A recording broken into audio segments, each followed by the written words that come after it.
Hi, everybody. Hope you are well. Please know that I miss you a lot.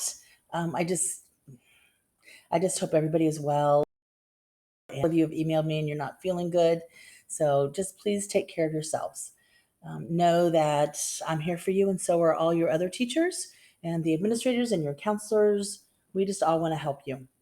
So, with that said, I want to tell you one thing for sure. I have extended my office hours and I am now 10 to 2, so you can pop in anytime. So please take advantage of that. It is really a lot of fun, actually, because we get to talk face to face and just very enjoyable. So, and also obviously answer questions and help you get done. So please take advantage of that. Office hours 10 to 2. And then I'm here. This is my job. So I am here from 9 to 4 online. And for the most part, I can get back to you within a half an hour. Sometimes I'm working with another student, so it might be a little bit longer. I noticed today there was a person I didn't get back to till for an hour. So get back to you 100% before I sign off for the day. So please, please, please reach out. Let me help you. Okay.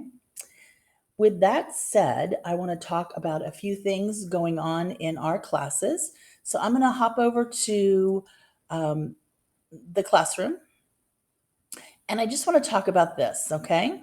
We have had 4 virtual assignments. Let me go into classwork. We've had 4 virtual assignments. I'm ready to talk about number 4 right now. So here's number 1. That was about some nonfiction. Then number 2, we started The House on Mango Street, which is a very brief novel. And then number 3 was reading the second part of The House on Mango Street.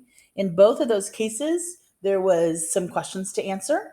Fairly straightforward stuff. But again, if you had questions, you certainly can get with me. I will share this with you. Sometimes it's a little overwhelming to think, oh my gosh, I need to read a whole novel. It's really, really short. I talked to somebody the other day and he said, I was just dreading this because, like, I don't want to read a novel. And I get it.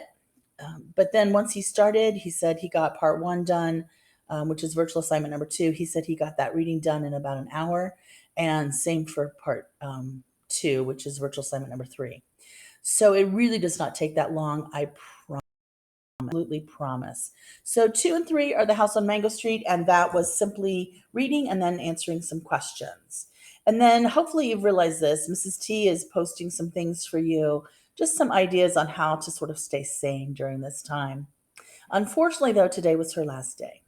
So we might see her again next week. She might pop in for office hours, but for the most part, today was her last day. So kind of a bummer. I just posted, I think, on Wednesday.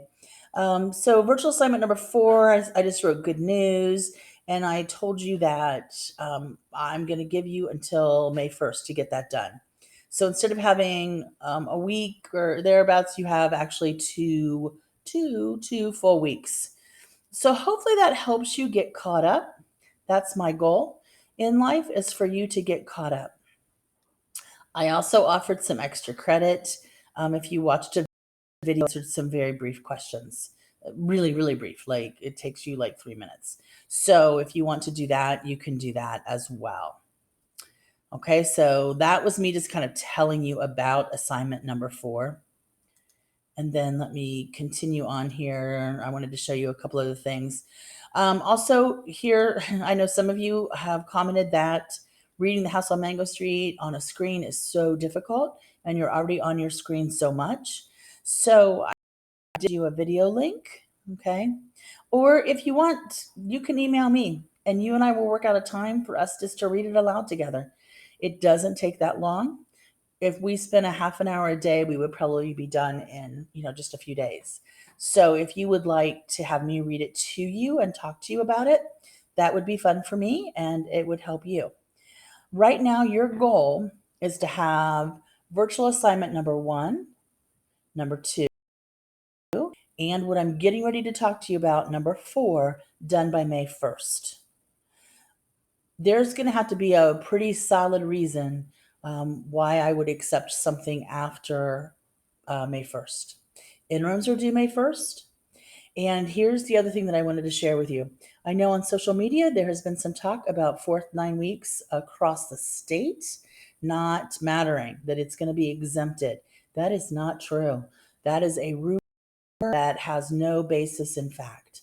So please, please don't think that this is just like vacation time. Some of you are taking it really seriously and you're working really hard, and I truly appreciate that. And I know you will eventually as well, even though at the time I know it's not as much fun. But please realize that this fourth 9 weeks matters, especially if you failed third 9 weeks. If you failed third 9 weeks, then you have to pass fourth and final. And so you've got to do these assignments. The way that I've set this up, I was hoping that that would make it a little bit easier for you. Was I have done 4 assignments, so virtual assignment 1, 2, 3, 4, and then within those assignments there are 5 separate things to do. And then I'm posting that as all one lump sum in Classroom. I'm sorry, in Infinite Campus. So you're not going to see as many grades as you usually do, but that's just because instead of me putting in 5 different assignments, we're putting in one lump sum assignment. And I thought on some level that might make it easier for you because you're not having to track so much. You know that virtual assignment number 1 had 5 things to do. So you could have done 1 a day. Virtual assignment number 2 was set up the exact same way. It had 5 things to do. You could do 1 a day. Assignment number 3, exact same thing. Set up so you do 1 per day. And obviously virtual assignment number 4 is set up that same way. Things to do within virtual assignment number 4. Okay. So that's the next thing that we're going to talk about. And I'm just going to forewarn you, it is a little confusing at first, but I think that I've got you set up for success. So there are really just 2 documents that you're going to need here. And well, you probably will also have to refer back to the House on Mango Street text. So that is posted with both virtual assignment number 2 and 3. So, but here you go. So you've got multi-project instructions, and then you've also just got multi-project or multi-genre project. And I'm going to show you both underneath your work. So you should have a copy of that right now. So I'm going to go to the instructions. And again, it's going to seem a little overwhelming at first. Don't let it intimidate you because you guys got this. I know you do. So I think I'm going to make myself a little bit smaller. Bye-bye, Mrs. Missy. I think that's as small as I can go. All right. So what is a multi-genre project? It is simply responding to a text with different genres, different writing genres. So in this case, we are going to be using, obviously, the House on Mango Street. And what I've done first is I've set up a little schedule for you. I have this divided up into 5 steps, okay? And then I've told you to, like, how much time to spend for each step. So day 1, do steps 1, 2, and 3. Day 2, do steps 4 and 5. And then day 3, 4, and 5, you're going to actually be doing your writing, okay? And that might take you a little bit longer than 35 minutes, but you have 2 weeks, so I feel like, we should be okay. All right, so there's a little bit of a schedule for you. So the first thing that you're going to do, first of all, if you haven't read The House on Mango Street, that becomes a priority. So you need to do that. And here again is this link if you want to hear it via audio. Okay, so saying. And then I've asked you 3 little tiny research questions. You need to answer each one in 2 sentences. That should take you about 10 minutes or so. So just go through that really quickly, okay? All right, so that's not the confusing part. Here's where we start to get to the confusing part. Okay, so here's where you're going to select your genres, okay? So I have 3 genres listed. They're in columns. I'm going to attend to these footnotes. I'm not going to read those to you right now, but you want to be sure and attend to those footnotes. So you're going to pick one thing from each column. So the first column is poetry and song. The second column is nonfiction. And the third column is create artwork, whatever you want to call that, okay? Now, for mine, I did one as well. I'm doing it right along with you. So I picked a playlist of 10 songs because that's just the one I wanted to do. So I'm going to come up here, and I've already done this, but I'm going to come up here then and I'm going to actually record that. I'm going to write the word playlist. And then for the nonfiction, I picked a text conversation between two characters. So, and then although I misspelled text, I'm going to write that in here as well. And then for my creative piece, I think you guys know this, I'm not a very good artist. So I picked something that didn't require a whole lot of artwork, but a little bit of creativity, and I did a wanted poster. So I have now selected my things that I'm going to be writing. I think so far we should be good. Okay. And then we're going to just keep going down. And then you're going to select your format, which it might be a little confusing. So you have two options. Option number one, you can just do it in a Google Doc. And there is a Google Doc set up in Classroom for you to use. So you're going to open that document, set it up in MLA, and then you're just going to put your pieces right into that document. Or if you want to, you can do it in something else. For instance, you could do it in Padlet, Google Slides, Canva, Lucid Press, any online website creator. You can do it in whatever you want and have some fun with it. If you like to do that kind of stuff, if that's fun to you, then do it that way. Please, however, if you're not completely familiar with those, don't pick them. It's not worth the frustration. There's nothing extra to you if you choose this second option. So please just pick the option that's going to be the easiest and the most fun and the least frustrating for you. If you do pick to do something that is more technological, like here, you are still going to go to that Google Doc. Okay. You are still going to set it up in MLA. It's just that all you're going to have is, and I've given you a little example here, all you're going to have is, I did my project in Padlet, and here's the link to my work. So that way, when I open that Google Doc, I'll know immediately. I'll just click on the link and I'll be able to evaluate what you've done. Hopefully that makes sense. I wish I could ask for questions right now. Okay, so then I also have some sample projects in here. This is the one that I'm working on. I'm doing it in Google Slides because that's just easier for me personally.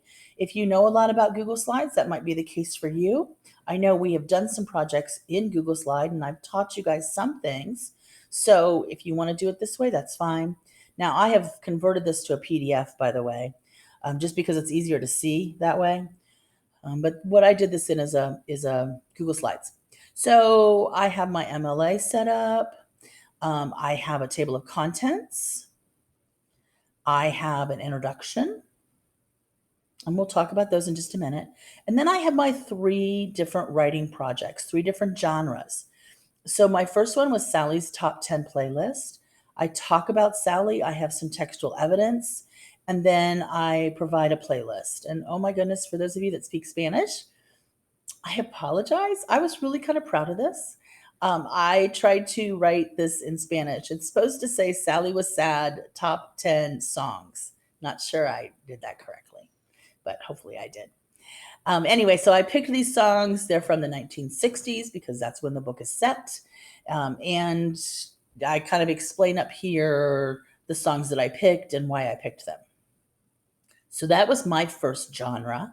My second genre was a text message between Dr. Davis and Esperanza.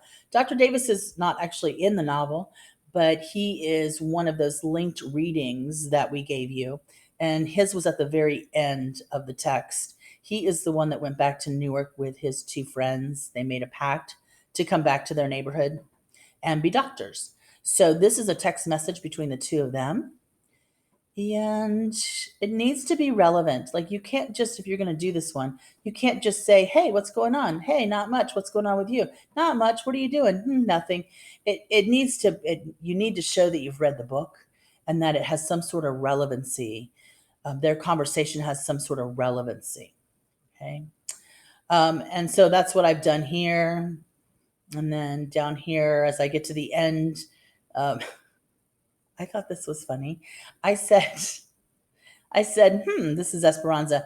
Yes, yes, yes, I'm going to do this. Want to help me move? And Dr. Davis says, well, now it's my turn. Are you married? Committed? And she says, nope, let's have dinner next week. So I set up a date for Esperanza and Samson Davis. Fun. And then my last one was this wanted poster. And I picked Tito. And here I've provided quite a thorough bit of textual evidence because it's kind of a long story to tell there. And then I've explained why this fits in with what I'm doing. And then I just said this was taken from a police report filed by Esperanza Cordero, even though that didn't actually happen in the book. Okay, so that was my creative piece. So there's my sample. And then I wanted to show you this. This is a little bit, well, it's a lot different. This is a Padlet that Mrs. T did. And she did this for a college class, and it had different requirements than obviously what we're doing. But realize that if you use Padlet, you might have something that looks a little bit like this. So she's got different writing. She's got some videos embedded in here. She's got a variety of clip art. So, and if you like doing things like this is another way to present your work. Altogether, we will end up with 6 writings. You're doing 3 as virtual assignment number 4. And then either when we return to school or if we don't, this will be the next assignment. We'll be doing the other 3 of these. But for right now, we are just concerned about virtual assignments 1, 2, 3, and 4. Raise your hand right now if you're all caught up, if you're done with virtual assignment 3. I wish I could see your hands, but hopefully most of you are. All right, so there's 2 examples for you to look at. And then step 5 says, begin to set up your project. Set up a table of contents. Write your introduction. I tell you exactly what to put in those paragraphs. And then remember, you've got my sample. You can go back and look at that. And then step 6 is just creating your project. So it says refer back to step 2. So way back here, step 2 is where those columns are, where you picked what you wanted to write about. And so it says go back to step 2 and begin your writing. Do 1 writing per day. Okay, don't try to do more than that. I think it becomes overwhelming, right? And then when you hand it in, if you do it on the Google Doc, you're simply going to hit turn in. If you did it with something else like Padlet, you're going to still use that Google Doc, but you're just going to put in the URL or the website or whatever it is, some sort of link where I can go and take a look at the work that you've done. And then how will this be evaluated? Again, realize that we're putting this in as one huge lump sum. It would be kind of like if we put in all your grades for 1 week. That was kind of my goal here. So we are working on, as we have been all year, your writing and your reading skills. None of that has changed with this online schooling. I just want you to leave a better reader and a better writer. So you can kind of see what the points are: MLA format, table of contents. There's an introduction. And then there's a poem song item. There's a nonfiction item. And then there's a create or draw item. And then the project is well thought out, well edited, and has a neat and professional look. And then realize that when I say it has to have a logical connection, to the novel, you need to show that you've read the novel. Like there should be some sort of a connection there. All right, and then altogether, this is worth 90 points. Again, realizing that that's over the course of 5 different assignments. So hopefully that has helped. I know that this probably is a longer video than I typically do, but this was a little bit more complicated. And if we were actually face-to-face, might take some more time. If you have questions, email me. I'm going to be on here again tomorrow because I've got some grading to do. But so feel free to email me. And if you don't, like if you're not working tomorrow, which is fine, it's Saturday, you shouldn't have to if you don't want to, email me on Monday or come into office hours on Monday. Do something so that you get whatever help it is that you need. Again, I know I've said this like 5 million times. I miss you. I want to hear from you. I want to help you. That is my job and I love it. And I just want you to be successful. So we are all in this together, and just let me know how I can help you. Please reach out to me. Okay, so that's it. Take care. Enjoy your weekend. Get outside, get some fresh air, do something for yourself. Bye.